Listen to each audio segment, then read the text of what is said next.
Bem-vindos à nossa quinta aula.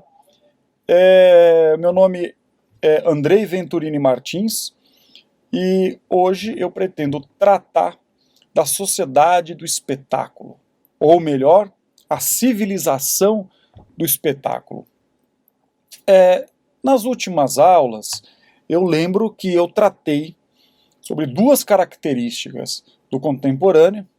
A primeira, cisão, que caracteriza esse nosso tempo. A segunda característica é a massificação. E uma terceira característica, poderíamos dizer, que é o processo identitário vinculado ao corpo. Ou seja, a questão o que é o eu não é respondida mais através de elementos subjetivos. Há uma virada, ou seja, o que é o eu é respondido por meio do corpo. Então, há inúmeros mecanismos de particularização do corpo. A consequência disso é a tentativa e o objetivo do indivíduo de mostrar o corpo. Então, esse ato de mostrar o corpo cria aquilo que poderíamos chamar de uma civilização do espetáculo.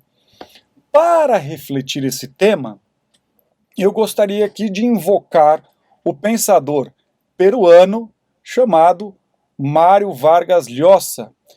Mário Vargas Llosa foi candidato à presidência do Peru, professor universitário em inúmeras universidades ao redor do mundo, e é interessante que ele também ganhou o Prêmio Nobel. Então, veja, trata-se de uma reflexão do contemporâneo a partir de um pensador nosso, ou seja, um pensador latino-americano. Então, eu indico a leitura deste texto como uma espécie de lição de casa dessa aula. Bom, eu iniciaria falando dessa sociedade do espetáculo por meio de um fato que é muito comum acontecer quando acontece uma crise econômica ou a queda brusca, repentina e profunda da Bolsa de Valores. Por exemplo, os jornais, quando isso acontece, os jornais ficam atentos, porque a qualquer momento pode surgir um acontecimento show. Por exemplo, o suicídio de corretores da Bolsa de Valores. Então, o drama financeiro é assim transformado em uma imagem. Aquele que está atrás das telas, ele quer mostrar, para aquele que assiste o programa de televisão, um acontecimento show que figure a tragédia econômica. E essa tragédia econômica, muitas vezes, ela é figurada por meio de uma tragédia física, de uma tragédia que o indivíduo ele pode ver e constatar. Então, essa tragédia física, que vislumbra uma tragédia econômica, passa a ser prato cheio para fotógrafos, paparazzi, cinegrafistas, e com isso eles enchem as prateleiras do mercado de notícias. Então, veja, trata-se de um espaço de mercado no qual o indivíduo pode acessar. Então, é importante ressaltar a imagem como figura de um dado acontecimento. Essa seria uma marca da civilização do nosso tempo. Uma sociedade de mídia, uma sociedade de hipermídias, uma sociedade do espetáculo. É um tempo também não só de tragédia, mas tragédias que de alguma maneira podem gerar um tipo de divertimento. Isso não significa que você vê uma notícia e fica feliz. Isso significa que trata-se de divertimento enquanto quebra de rotina. É assim que eu estou entendendo esse termo, divertimento, que foi muito usado no século XVII.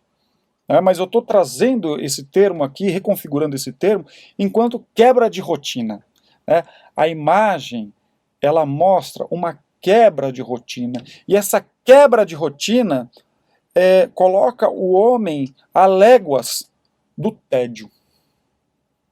Então, essa quebra de rotina, ela funciona como uma espécie de motivador do cotidiano. E, de alguma maneira, o divertimento, enquanto quebra de rotina, torna-se algo que tem um preço muito alto na tabela de valores. Sem dúvida, não tenho dúvida nenhuma, que é necessário se distrair, que é necessário quebrar a rotina, que é necessário esquecer de si. Por quê? Ninguém suporta olhar para si mesmo o tempo todo. Ninguém aguenta ficar num quarto de braços cruzados olhando para si. Então, não há dúvida que é necessário uma quebra de rotina. Não há dúvida que é necessário o divertimento, né, para que o homem possa viver o seu cotidiano. Ninguém suportaria a tristeza profunda que tomaria conta do indivíduo e não deixaria o indivíduo fazer absolutamente nada.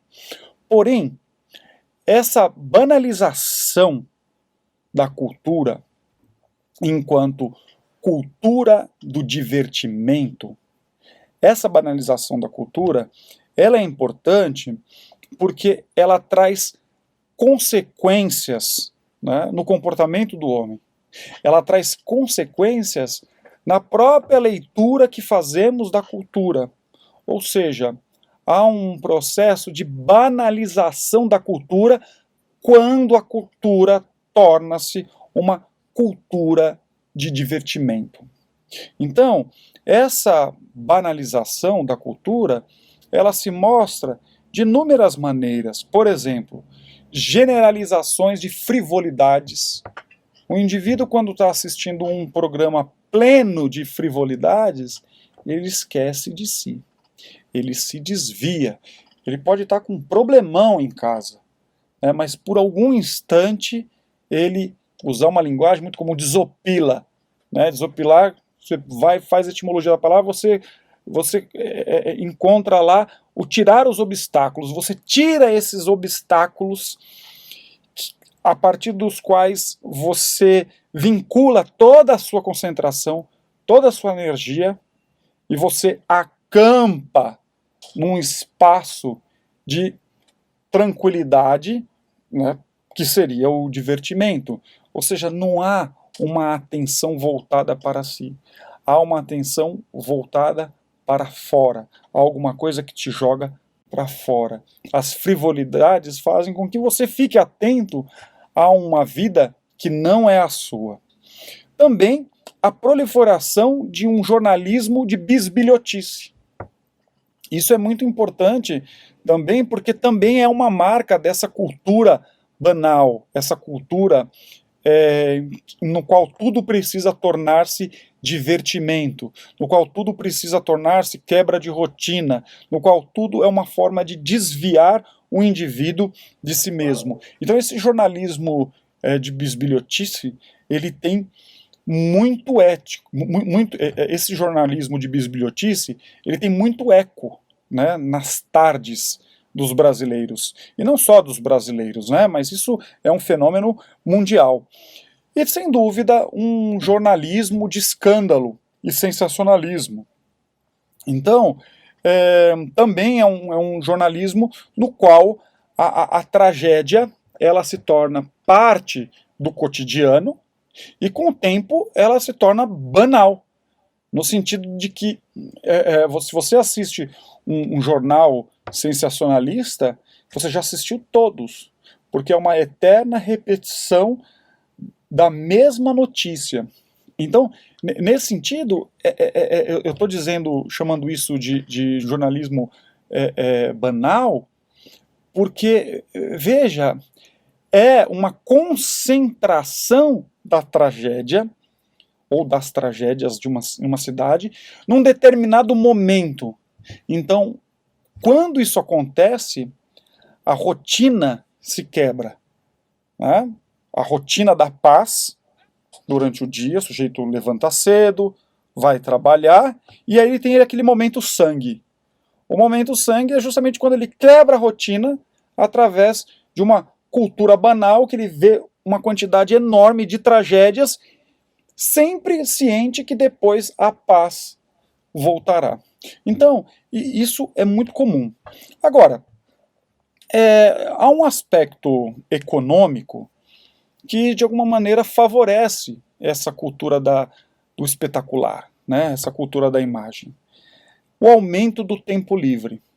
Sem dúvida nenhuma, esse aumento do tempo livre ele foi proporcionado por um mercado galopante após Segunda Guerra Mundial.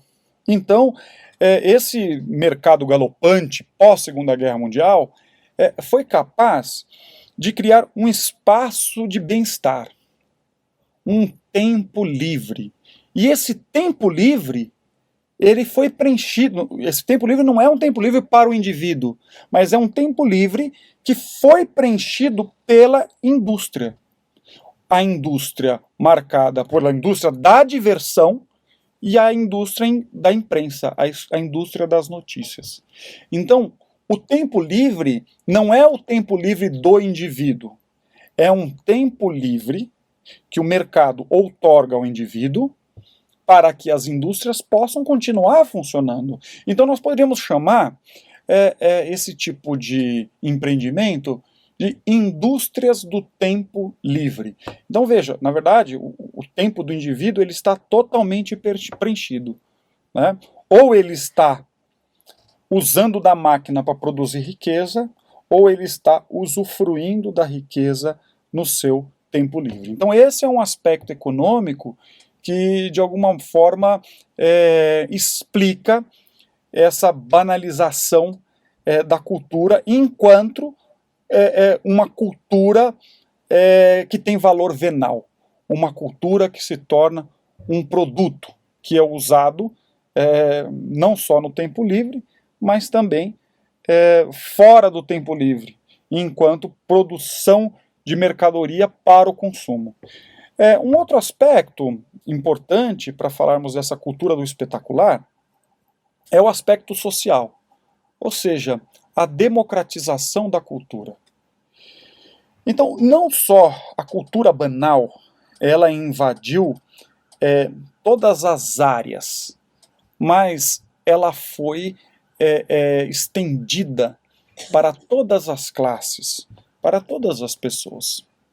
Então, é uma das marcas do contemporâneo essa disseminação da cultura. Uma cultura que torna-se democrática, e aí há de se pensar se a democratização da cultura implicaria, talvez, em uma banalização da cultura. A partir disso, eu faço uma citação do texto do Mário Vargas Llosa, A Civilização do Espetáculo, no qual ele mostra um pouco dessa mediocridade, né, dessa cultura do espetáculo. Vamos lá, abre aspas. Essa louvável filosofia teve o indesejado efeito de trivializar e mediocrizar a vida cultural. Que louvável filosofia é essa? A democratização da cultura. Continuo. Em que certa facilitação formal e superficialidade de conteúdo dos produtos culturais se justificavam em razão do propósito cívico de chegar à maioria. A quantidade em detrimento da qualidade. Então, fecha aspas, essa cultura de massa apagou a noção de alta cultura. Então, eu estou aqui trazendo aqui uma diferenciação entre alta cultura e baixa cultura. E não estou fazendo uma leitura somente econômica disso. Quem tem dinheiro, alta cultura, quem não tem, baixa cultura. Não é isso que eu estou dizendo. Eu estou falando que a cultura de massa, ela tomou conta de toda a cultura, de modo que desapareceram as divisões entre uma cultura de elite, ou alta cultura, e uma cultura de massa. O que seria essa alta cultura? Seria uma cultura minoritária, devido à complexidade e o hermetismo, ou seja, a dificuldade de compreensão dos seus códigos. Então, veja, a beleza da música de Beethoven, é necessário que o indivíduo tenha uma quantidade mínima de conhecimentos de música clássica para que ele perceba a beleza disso, né? Com uma beleza que ele pode perceber de uma forma mais ampla.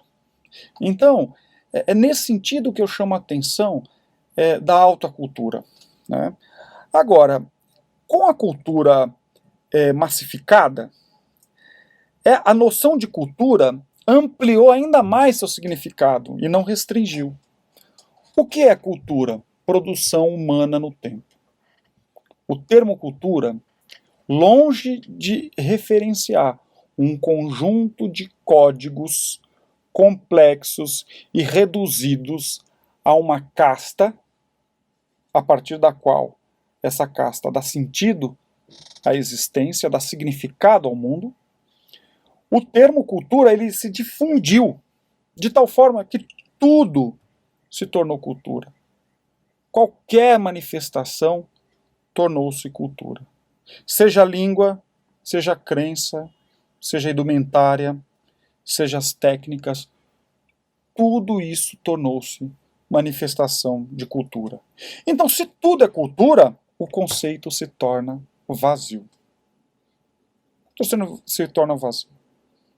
Tudo, qualquer coisa que você faça, pode ser lido enquanto manifestação cultural. É nesse sentido que o Vargas Llosa vai dizer que é uma cultura do banal, né? Você não tem códigos culturais que serviriam de diretrizes e dariam sentido para uma vida que vale a pena ser vivida. Trata-se da ideia de que tudo é cultura. Então, quando tudo é cultura, é difícil postular que os mecanismos que nós usamos para passar o tempo não sejam cultura. Ou seja, qualquer mecanismo que nós usufruirmos para passar o tempo, nós vamos chamar isso de cultura. Então, qualquer banalidade, a mais frívola, que venha preencher o nosso tempo livre, nós chamamos de cultura, né? E qualquer código cultural, seja ele o mais banal, seja a música mais frívola, aquela música que ela vai durar uma semana e vai desaparecer, nós também chamamos isso de manifestação cultural.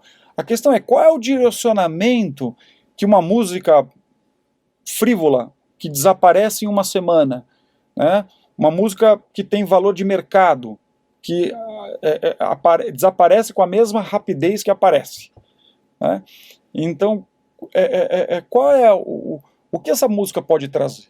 O que esse texto pode trazer? O que esse livro pode trazer em termos de orientação para uma vida que vale a pena ser vivida? Nada. Então, é nesse sentido que o Vargas Llosa vai dizer que é uma cultura frívola, uma cultura banal, uma cultura do espetáculo, uma cultura da imagem, uma cultura no qual todo o divertimento é cultura. Porém, é necessário que tracemos algumas diferenças. Sem dúvida, a música de Vivaldi, uma obra de Immanuel Kant, a literatura, a poesia de Mário Quintana, o funk carioca e um português mal conjugado se enquadram no termo cultura. Olha como o conceito é vazio. Porque o que significa o termo? Tudo. E quando significa tudo, a gente não usa esse termo para discernir nada. O conceito ele tem uma função capital. O conceito ele tem a função de marcar o discernimento entre uma realidade e outra. A consequência disso não poderia ser outra em relação ao comportamento. Por exemplo, quando falamos da literatura, toda e qualquer literatura que exige um pouco mais do leitor para a compreensão da obra, essa literatura ela é deixada de lado pela grande massa. Um grupo muito pequeno se vincula a ela, justamente porque é uma literatura que demanda esforço. E na cultura do banal, eu quero aquilo que me desvie, que cause prazer. Eu quero aquilo que me cause um certo...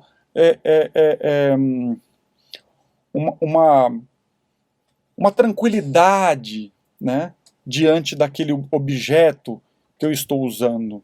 Então, quando eu tenho uma literatura que exige esforço, exige pensamento, exige interpretação e exige uma postura da minha parte, do leitor, diante do mundo, a partir do momento que eu me deparo com aquele novo código cultural, com aquela ideia que pode ser transformadora de uma vida, eu deixo isso de lado.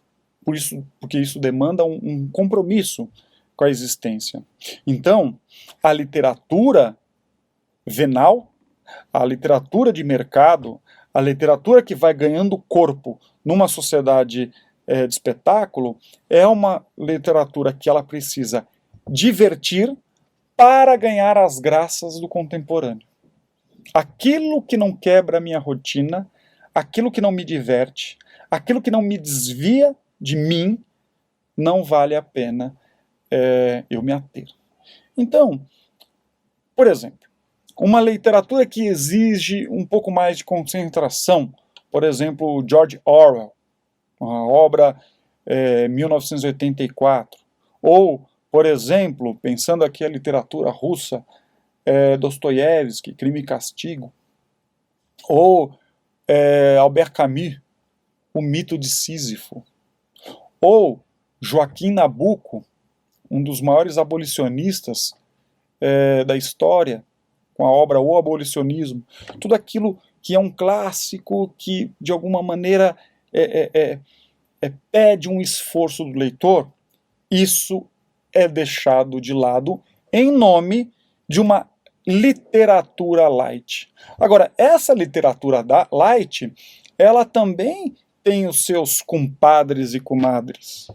Vamos chamar assim aquilo que tem vínculo com essa literatura light. O cinema light, a arte light. Então, o indivíduo que se atrela, que está ligado a esse tipo de manifestação cultural, o que é interessante é que ele acredita que ele é culto. E quando ele consome esse mar de produção de literatura, cinema e etc., light, ele acredita que ele é alguém diferenciado, que ele é culto e que ele está por dentro das grandes manifestações culturais da sociedade, né? Agora, a grande questão é que esse tipo de produção que tem uma escala industrial, com a mesma rapidez que ela aparece, também desaparece. E o indivíduo fica perdido, sempre procurando outros meios de dar sentido à sua própria existência. É nesse sentido que o Vargas Llosa fala de uma cultura banal, de uma cultura frívola, das coisas que não se sustentam. Isso lembra muito a tese, né, do sociólogo Zygmunt Bauman, que fala de uma sociedade líquida, né, no sentido que você não consegue se ater a nada. É um mundo que escoa, é um mundo que desaparece na sua frente. E o indivíduo, ele fica perdido nesse mar de produção cultural. Na televisão, por exemplo, é interessante a ideia de que muitas vezes o cientista, o filósofo, os compositores, um professor, ele aparece misturado com chefes de cozinha, apresentadores de programas dançantes e jogadores de futebol. Então, veja, é necessário um cuidado para que tudo não se torne um produto a ser consumido. É dessa forma que a crítica, ela perde o seu espaço público, que tinha um papel fundamental. E que papel é esse? A crítica, ela tinha um papel de orientação do indivíduo, fazer com que o indivíduo pudesse refletir um determinado dado cultural. A crítica auxiliava o indivíduo a orientar-se naquilo que ele lê, naquilo que ele escuta, naquilo que ele vê. No entanto, a grande diferença é que na sociedade da cultura do espetáculo, tudo que a massa vê e consome nada mais é do que um produto na indústria da cultura. A questão que eu deixo é: o homem, enquanto consumidor de mercadoria, o homem, enquanto consumidor de mercadoria, não se tornaria também mercadoria? Um grande abraço.